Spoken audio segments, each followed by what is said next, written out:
How to dominate, yes, dominate executive interviews when the stakes are the highest. In today's volatile economy, executive positions are becoming more and more competitive, fought over by exceptional candidates. The margin between success and failure is narrowing. In the C-suite job market, you don't get a second chance. One interview, one opportunity, and one shot to rise above dozens of qualified competitors. The global economy stands on edge right now and could go either way. And companies aren't just hiring leaders, they are searching for experts who can plan and execute radical business restructures. So, what separates merely qualified executives from the chosen ones are battle tested strategies that few candidates have. Perhaps you've steered entities through other rough and trying economies before. This isn't the basic interview advice. This is how to dominate that executive interview process when everything, your career trajectory, your financial security, and your professional legacy hangs in the balance.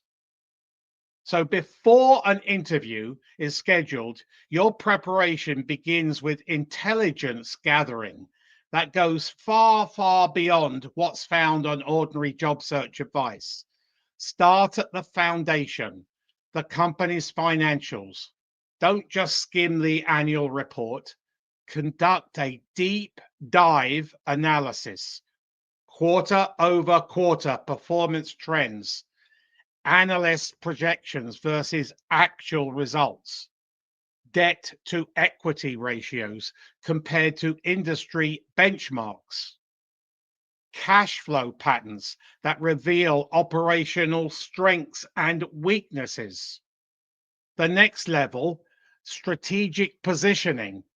Understand their market share trajectory over the next 3 to 5 years. Understand their competitive threats from established players and disruptors in the industry. Product roadmap successes and failures. Perhaps they're going internationally, international expansion. Look at the challenges or the opportunities. But truly elite candidates take intelligence gathering further. They look at the board dynamics, the board of director dynamics, research each board member's backgrounds and their interests, identify factions and power balances, leadership psychology, study interviews, presentations, and articles by the C-suite team, not just the CEO. Note their communication style. How do they communicate? Their values, their strategic preferences. Here is the cultural anthropology. Connect with 5 to 6 former employees and 3 to 4 current employees on LinkedIn and ask them very deep, thought-provoking questions, decision-making questions about the company and their decision-making processes and their unwritten rules. What do they talk about around the water cooler? Because that can be extremely valuable information that's going to set your competitive edge.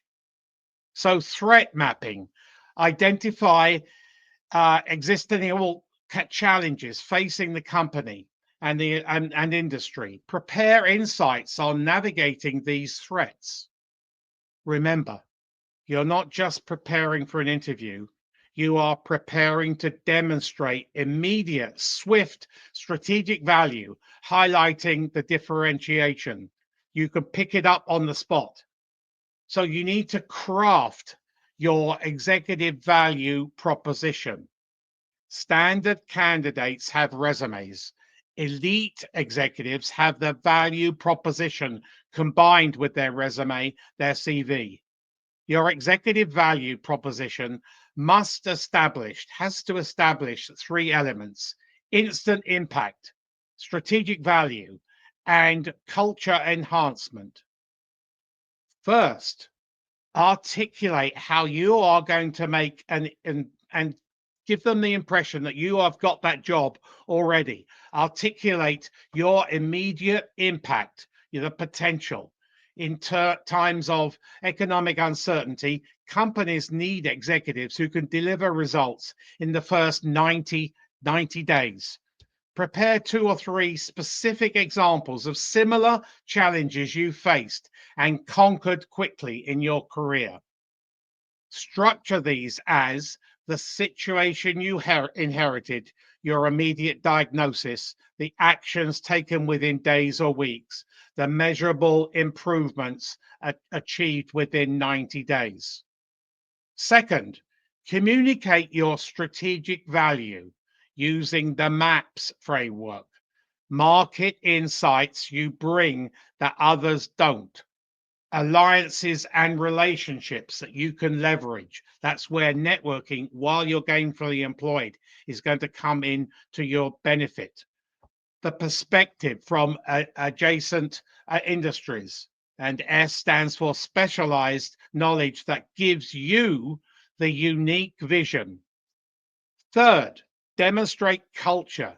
Enhancement capabilities in economic downturns. Companies need leaders who can maintain morale, get buy-in during uncertainty, maintain that productivity. They can drive performance without burning out talent. They can align teams when resources are constrained. They can preserve core values while adapting to market pressures.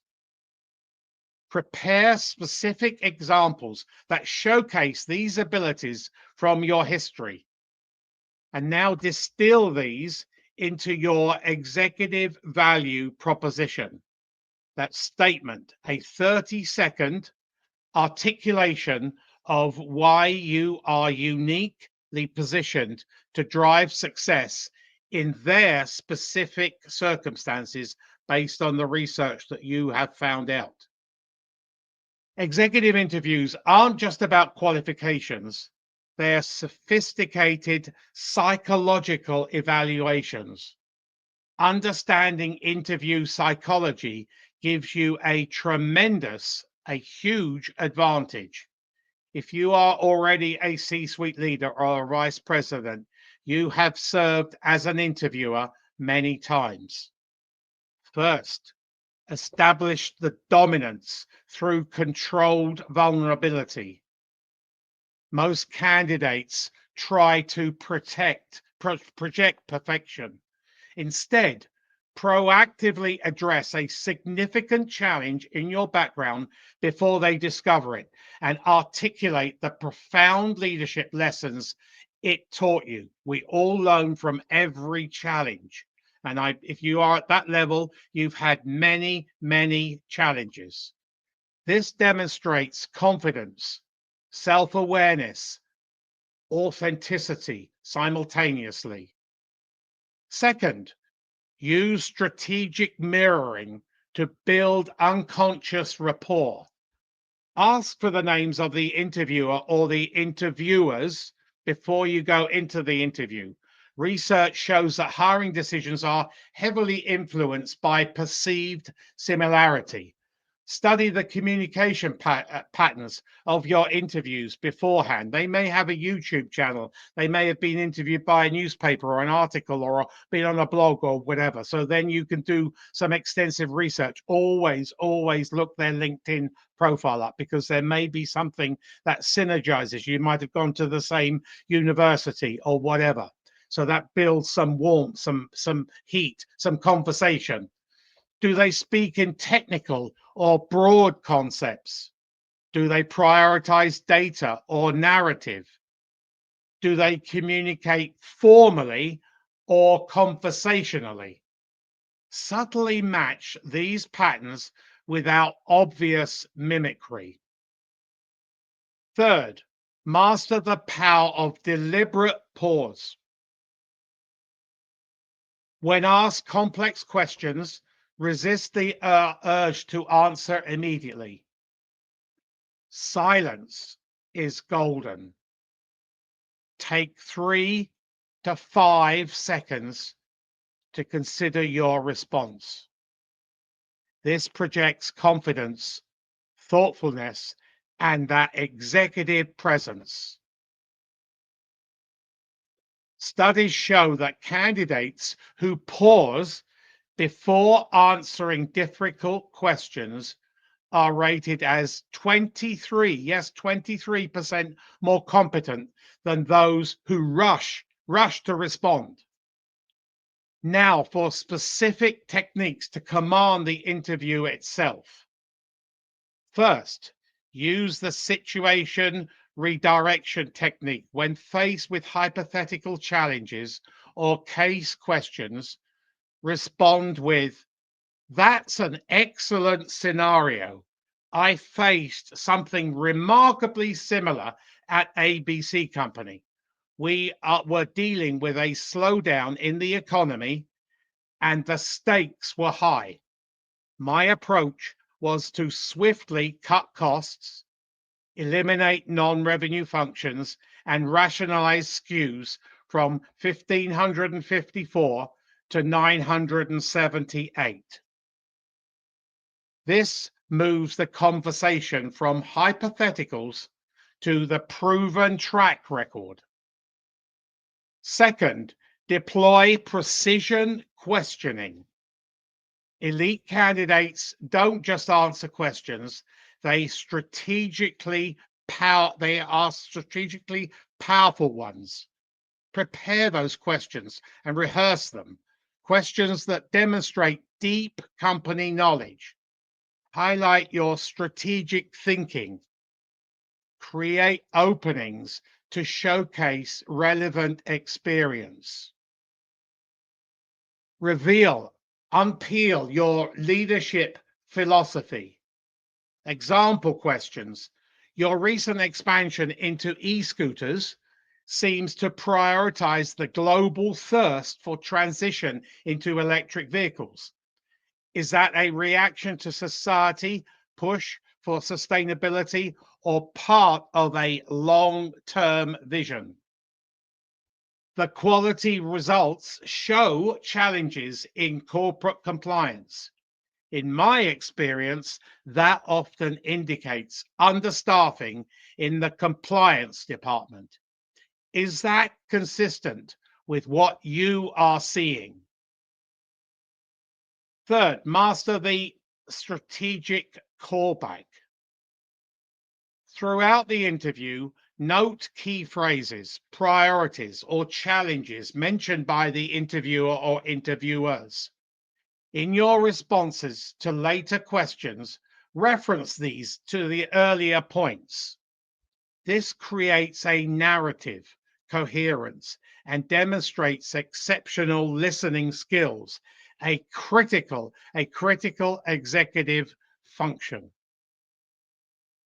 The interviewer's final minutes determine whether you are remembered or whether you are forgotten. Execute the 3-phrase power close. Phase 1, strategic alignment. Articulate specifically how your background, your skills, and your vision align with the most pressing challenges of that company. So something like this. Based on our discussion, it's clear that XYZ company is focusing on international expansion. My experience delivering research, facts-based geopolitical, demographics, and consumer buying trends at DER company positions me to accelerate progress in these areas immediately. Phase 2, conviction statement. Express authentic interest in executive confidence. Having researched ABC Company extensively and speaking with you today, I am convinced this role represents an ideal match between my capabilities and your needs. I'm prepared to bring my full expertise to address a drop in revenue from day one. Phase 3, forward momentum. Create the immediate next steps, excite them, engage them. I'd welcome the opportunity to speak with the CFO about revenue stagnation. Additionally, I could share my preliminary thoughts on a swift restructure if helpful to your evaluation process. Executive interviews in today's economy aren't just auditions. They are demonstrations of immediate, swift value.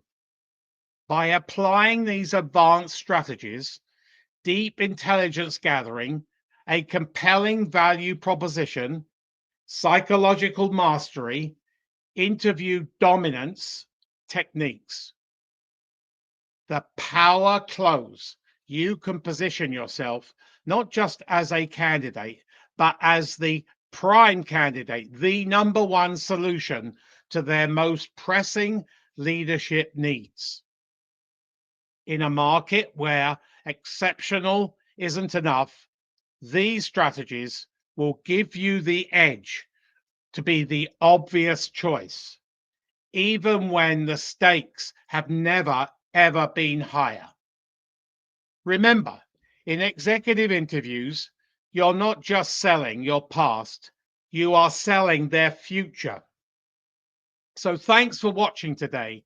If you found this video valuable, please like and subscribe to my YouTube channel, Martin Buckland, where you will find a vast array of videos encompassing all facets of executive career management.